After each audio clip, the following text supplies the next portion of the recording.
ညီကိုတို့အားလုံးပဲမြင်ပါပါဗျာပရီးမီးယားလိပွဲစဉ်လီဗာပူးနဲ့လီဒ်ယူနိုက်တက်ပွဲလေးကိုတပွဲကောင်းလေးရွေးချယ်ပေးချင်ပါတယ်။ယနေ့ကအာရီပွဲလေးကတော့အားလုံးရလိုက်မယ်ထင်ပါတယ်ဗျာ။ကဲဒီနေ့မှာတော့နှစ်သက်မှာကန်ကောင်းချင်းနဲ့စလိုက်ရအောင် brother တို့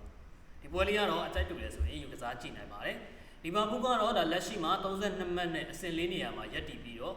နောက်ဆုံးကစားခဲ့တဲ့ဒါ9ပွဲဆက်ရှုံးပွဲရှိမထားပါဘူး။ဒီရာသီအန်ဖီမှာ9ပွဲမှာ9ပွဲထိနိုင်ထားပြီမဲ့ဒါခံစစ်ပိုင်းမှာတော့ပေးကူတွေများနေပါသေးတယ်။လီကတော့ဒါအဆင့်16မှာရှိနေပြီမဲ့ဒါနောက်ဆုံး9ပွဲဆက်ဒါရှုံးပွဲရှိမထားပဲနဲ့ချက်စီးပိုတော့နိုင်ထားပါသေးတယ်။လီက9ရာသီအဝေးကွင်းမှာဒါရှုံးပွဲ6ပွဲအထိရှိထားပြီမဲ့ဒါနောက်ဆုံးအဝေးကွင်း2ပွဲဆက်ဒါတည်ကြထားပြီးတော့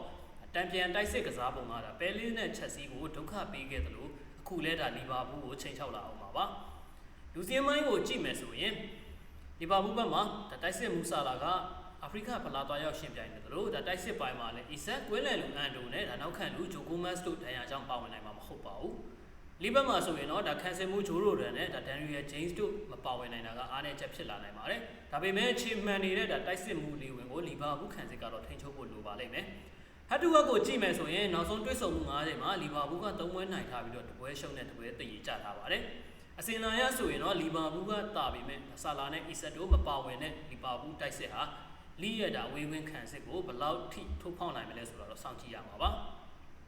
လီဗာပူးကတော့ဒါအိမ်ဝင်းအားသာချက်နဲ့အသာစီးရနိုင်ပြီမဲ့လက်ရှိမှာခံစစ်ပိုင်းကလည်းအားနည်းနေတာကြောင့်လီအနေနဲ့ဒီပွဲမှာတကူလောက်တော့ပြန်သွင်းနိုင်ပါတယ်